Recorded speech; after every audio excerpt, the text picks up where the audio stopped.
Mr. President, distinguished members of the Council, I am pleased to address you for the first time since assuming my duties in Somalia on the 5th of June. I am delighted to do so alongside the President of the Federal Republic of Somalia, His Excellency Hassan Sheikh Mahmoud, also the Special Representative of the Chairperson of the Africa Union Commission, Ambassador Suef Mohamed El Amin, and the Executive Director of the World Food Programme, Cindy McCain. I am honoured to have the opportunity to serve in Somalia and assure you of my commitment to implement the mandate of the United Nations Assistance Mission. I am grateful for the warm welcome extended to me by the Federal Government of Somalia, federal member states, and the Somali people. The United Nations stands by the government and people of Somalia. The recent visit of the Secretary General to Somalia is testimony to that strong commitment. I am grateful in particular for the close partnership with the Africa Union Commission. I pay tribute to the dedicated service and sacrifice of the Africa Union Transition Mission in Somalia. I'd like to take this opportunity to convey my sincere condolences to the government and people of Uganda for the soldiers who lost their lives and were injured in the attack on the ATMIS Forward Operating Base in Bulu Maria, Lower Shabelle. While I condemn this heinous attack in the strongest terms, it is a stark reminder of the real and persistent threat Al-Shabaab continues to pose. Mr. President, my briefing today will cover 8 areas. Firstly, an update on my first 2 weeks in Somalia. Secondly, a political update. Thirdly, a security update. Fourthly, a humanitarian update. Fifthly, an update on women, peace and security. Sixthly, observations on stabilization. Seventhly, observations on transition of the missions. And finally, the priorities for the UNSOM mission over the next 6 months. So, Mr. President, my first update briefly summarizes my first 2 weeks on the ground. Since my arrival in Somalia, a country I first served in as a young UN staff member in the mid-1990s, I have had the opportunity to meet with President Hassan Sheikh Mahmoud, the Prime Minister, other ministers and senior government officials, and to visit 4 of the 5 federal member states. I have met members of civil society organizations and engaged with the international partners, including the ambassadors from ATMIS contributing countries. I've also spoken by phone to President Musa Bihi Abdi of Somaliland.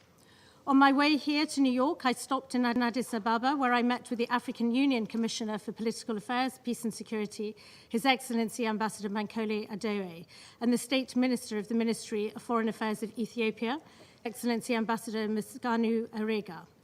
My travels around Somalia have highlighted for me the tremendous progress that the country has made in state and peace building. His Excellency the President has rightly set out an ambitious vision for his country. And whilst many challenges and risks lie ahead, there are also many opportunities. And I urge all the international partners to lean in and provide additional support to the people of Somalia. Mr. President, my second update covers the political situation. Somalia has made significant progress in advancing key national priorities. These include, firstly, the appointment of the Independent Constitutional Review and Implementation Commission.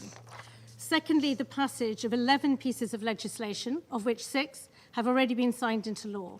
And thirdly, the successful one-person, one-vote district council elections in Puntland State. The March and May meetings of the National Consultative Council resulted in 3 governance proposals. Firstly, the revision of the national security architecture. Secondly, a model for fiscal federalism. And thirdly, an electoral model.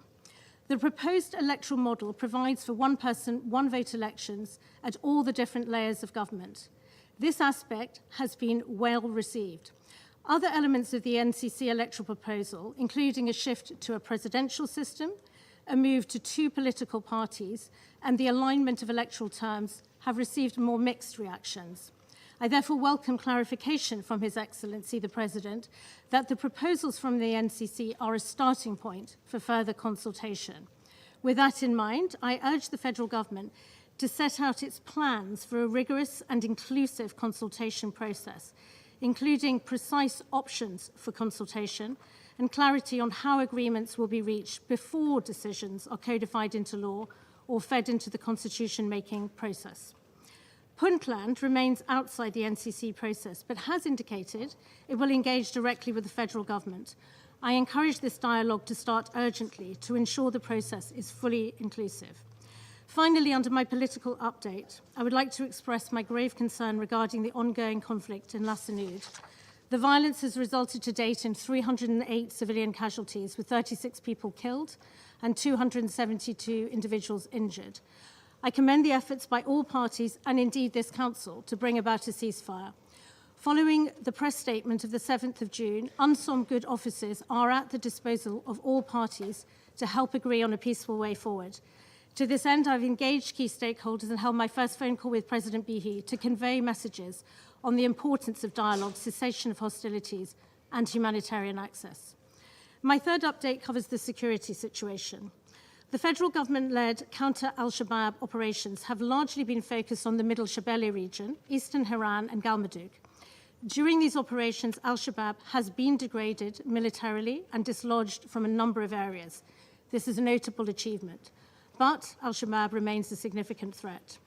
The remaining operations under the current Phase 1 offensive are to be completed in the coming weeks. Preparations for Phase 2 have begun and are also expected to be launched in the coming weeks. Additionally, Operation Black Lion, a Somali-led initiative with the frontline states, is also due to start in the coming weeks. This is intended to put additional pressure on al-Shabaab. 3 security challenges regarding the next phase of operations merit attention. Firstly, operations will take place against a recent resurgence in the scale, the tempo, and the geographic distribution of attacks from al-Shabaab.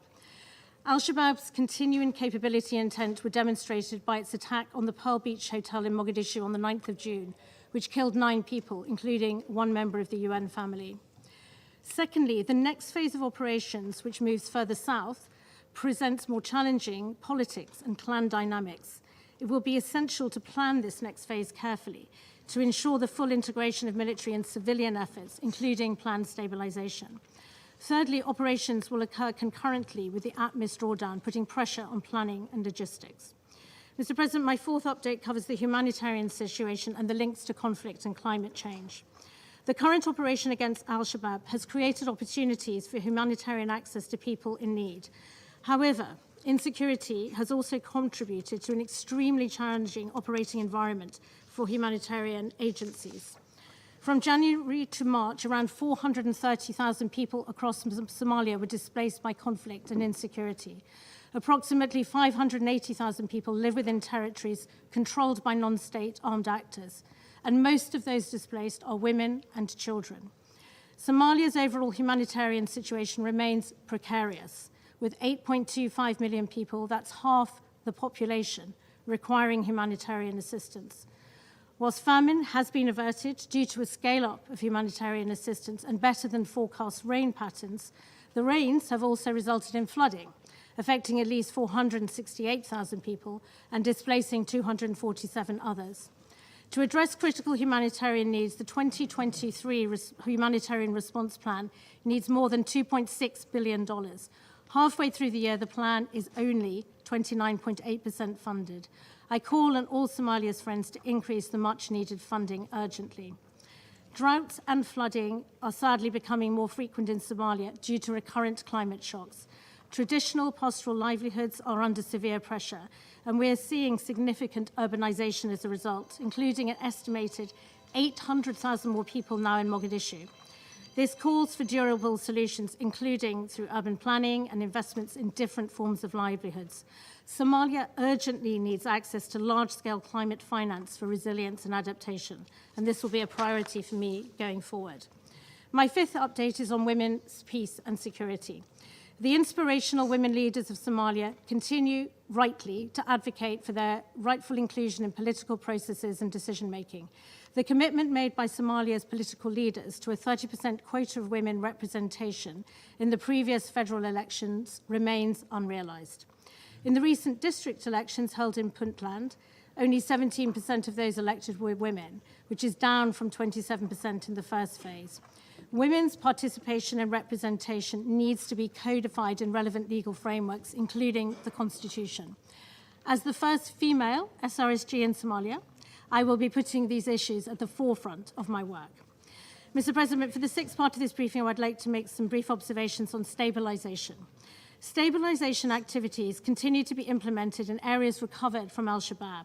The challenge remains the sustainability of these gains. This will require ongoing security, provision of basic services, reconciliation, and long-term political and state-building processes. UNSOM has responded to the request by the federal government of Somalia to step up our response on stabilization. A stabilization cell has been created, which will report directly to me. Our shared ambition must be matched with the resources to deliver the necessary stabilization response, and future military operations must be planned alongside stabilization interventions. For the seventh section of this briefing, I would like to discuss our transition plans. Mr. President, you will recall that UNSOM's strategic review recommends a mission plan for a triple transition. The first is the security transition. The second is the possible drawdown of UNSOS and the handover of the mission support functions to UNSOM. And the third transition is the eventual handover from UNSOMs to the UN country team.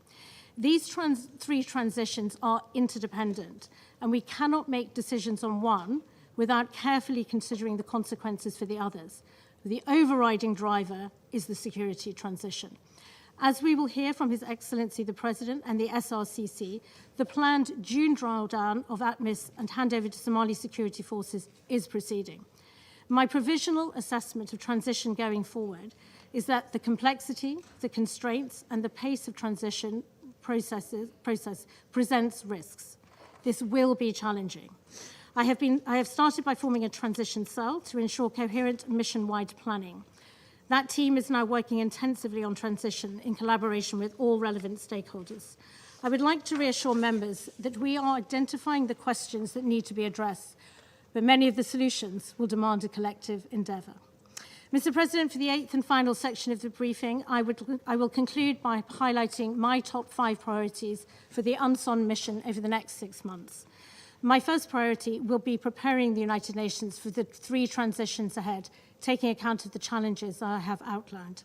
Secondly, I'll be focusing on positioning UNSOM to play a lead role in bringing together the international community efforts on stabilization.